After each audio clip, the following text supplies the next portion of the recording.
We're back with more Tapped Out with Brendan Tobin and Sean Levine on the BetQL network. And we roll along with you on this Saturday night. Appreciate you checking us out wherever you are on the BetQL network. That guy with those beautiful emerald eyes, that's Brendan Tobin. I got hazel eyes, they're fine. I'm the sports machine, Sean Levine. Use those eyes if you can and gaze into the future. Let's UFC into the future. We got a bunch of big fights on the docket. Leon Edwards versus Bilal Muhammad. Bilal tries to take the belt from Leon. Leon's a favorite, which doesn't surprise me, BT, but this dude's nearly a minus 300 against Bilal. I think you can make some good money on Bilal Muhammad that night at 304 at plus 230.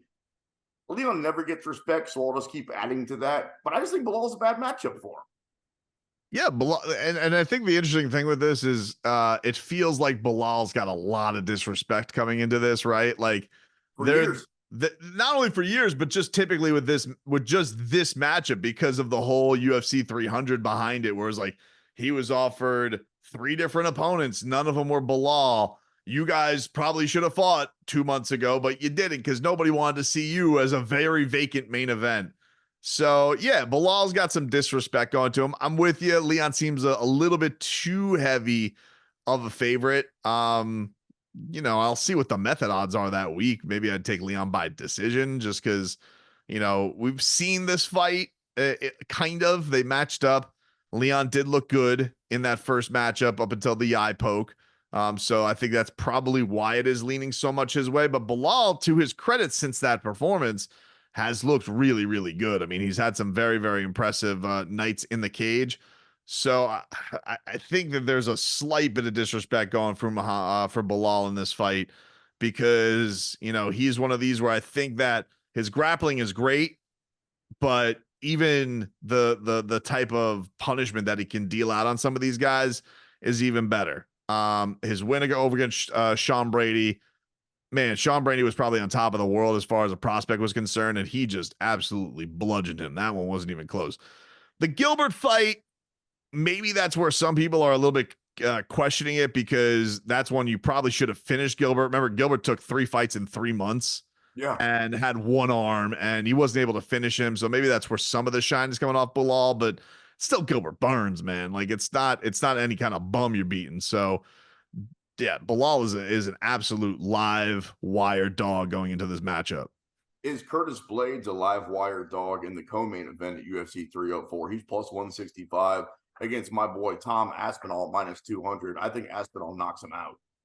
Well, that's been the big thing with the Curtis Blades career, right? Is like, yes, he's always live in all of these matchups because he's one of the best wrestlers ever in the heavyweight division, in a division that's more known for its striking and one-hitter quitters and all these guys who are going to beat you around. Curtis Blades, like, he'll take you down and he will absolutely bash your face in and make you bleed. And he's had some really, really impressive wins. But if you go over his resume, he loses to the same type of guy all the time. And it's the Pavloviches, it's the Francis Ngannou's multiple times. It's the Derek Lewis's, like these guys who just have those absolute stunning one-punch powers. Now, Spinall's a little different because, you kind of, I think, respect more of the hand speed, but he's still a heavyweight. And so he hits very hard. And so Curtis Blades is just going to have to make this an ugly fight, it feels like, to win, because you can't come close to winning a stand-up match against Aspinall. We're now less than 1 month away. Don't look now from the return of Nick Diaz. August 3rd takes on Vicente Luque. Kind of sad, though. I'm looking at the odds. Nick Diaz is a 4-1 underdog BT, plus 400 right now at BetMGM. Vicente Luque is minus 550. The only good news about that is I'm never willing to pay minus 550 in an MMA fight, and I'm always willing to bet Nick Diaz at plus 400, so it's really easy decision. Yeah, and I think the other thing is Vicente Luque, the interesting thing with him is, this is a guy where it's like he's not old because he's only 32, but, he is not the boogeyman that I think everybody once thought that he was going to be. Like, if you were watching the UFC 4 years ago, you're like, Vicente Luque, like, that's the sneaky welterweight title candidate. Luque is You know, he's a lot like Ian Gary, where everybody was like, hey, this guy's doesn't really have a weakness. He can strike, he can submit you. Ironically, they trained to get together with Killcliff down here, whatever the hell version it was down here. I mean, that gym's had like 9 different names. But man, he's not looked the same lately. He's taken some vicious KOs. He's taken some punishments. So who doesn't want to bet Nick Diaz? Throw a little something on him, you know, for it's probably stupid. You know, it's probably not smart money, but it's fun money. Sometimes betting's fun. Sometimes it's fun to have a ticket. You know how much money is going to come in on Nick Diaz at plus 400? Like, I would say 95, 98% of the tickets are going to come in on Nick Diaz that night, and we're all going to lose our money, but it's going to be fun. I'll give you guys a perfect, like, you know, sometimes a ticket is stupid to have, but it's fun to have. And I'll give you the perfect example. You know, 2 pay-per-views ago, I had the Dustin Poirier by submission. I knew it was dumb. I knew that was a waste of $10. But what if it wasn't? And like, what if he does hit it? You're going to feel extra amazing if he hits it. So it's like the joy of having that just in my sports book is as good, even if I know I'm going to lose it. Because what if he does? What if he does win? You're going to feel that much better. Those are the best type of bets. We could talk about the worst type of bets. You lose to a decision, a baseball under that goes into extra innings. There's all kinds of stuff, you know, a prop bet where you need a player to get 2 more points, but he's been pulled because his team's up by 30. Like, there's all kinds of just brutal ways to lose bets in sports. And yeah, I'm with you. One of the more fun ways to win a bet is to have an MMA fighter that you're pretty sure you're throwing your money away. I got a story for you. Remember when I told you at 14-1, take my boy Nate the Train by submission? He's never had a submission. He's not going to choke anybody out until he did. Dude, I felt like I choked out. I don't remember who we beat that night, but yeah, when you think you're just throwing your money away to have fun, what I'm saying is get in on the Nick Diaz train with us. Come on, plus 400 on August 3rd. Also, Corey Sandhagen on that card versus Usman Nurmagomedov. That's a fun fight, and that should be way closer odds than it is. Usman Nurmagomedov, dude, is a minus 275 against Corey Sandhagen, a plus 225. Did I miss something? Corey Sandhagen's a killer. Yeah, Corey Sandhagen's basically been 1 or 2 in the bantamweight division, arguably the best division now for what seems like 4 years. He's been that high. Maybe I'm giving an extra year than I should, but Corey Sandhagen's been thought of in that realm for a long time. Usman Nurmagomedov is up and coming for sure. Like, everybody thinks that, you know, he's going to give a lot of pride to that name and, you know, Dagestani him and submit him and all that. But man, Corey's just so hard to hit. He's so hard to get near. So I do wonder. And I think with Corey is, man, he's a smart fighter. I think sometimes to his own detriment, because he probably could be, he's had some really fun knockouts. I mean, like, you know, the knee to Frankie Edgar, like, he's had some really fun finishes, but he hasn't necessarily ridden that train. He probably would have had a title fight already. And so now he's fighting Usman Nurmagomedov kind of unnecessarily.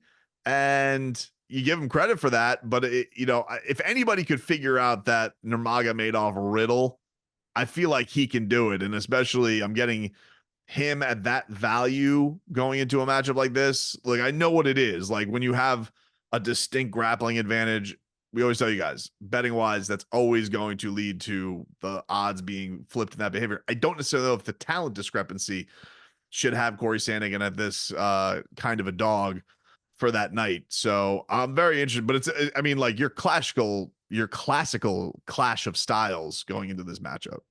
Easy for you to say. Brendan Tobin and me, the sports machine, Sean Levine, we're making some underdog money that night. But August 3rd, I like Sandhagen to win the fight. I think he could knock him out. I like Nick Diaz just because I want to bet on him. Cheeto Vera also on that card against Davison Figueiredo. That's an even money fight. Also on that card on August 3rd, finally an even money fight. Cheeto Vera versus Davison Figueiredo.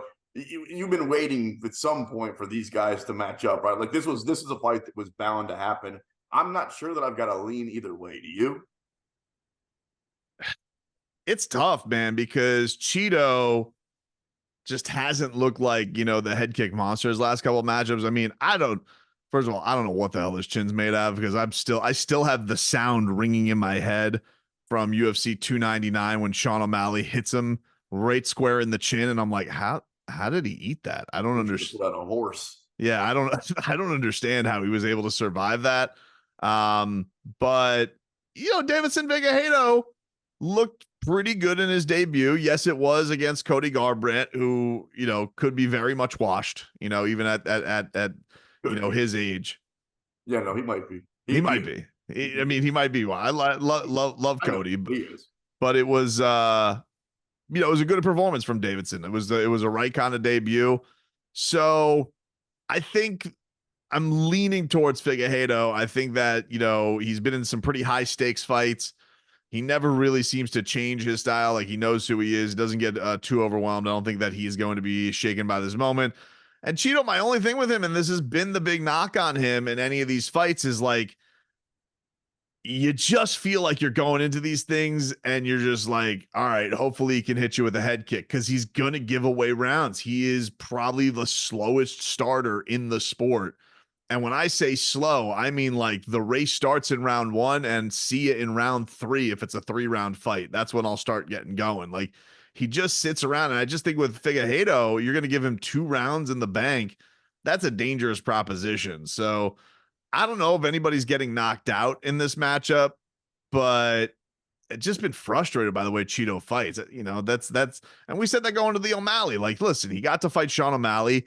He had the weird win over him, and then they give this matchup to him, and he had this cool hero's welcome, and everybody there from his country to come see him in Ecuador. Everybody was just so pumped up. It was the coolest thing of the week, Sean. Like, I go in there and I'm like, oh, I'm thinking this is going to be the sugar show. I think that UFC 209 Miami, everyone's going to be wearing the Miami Vice.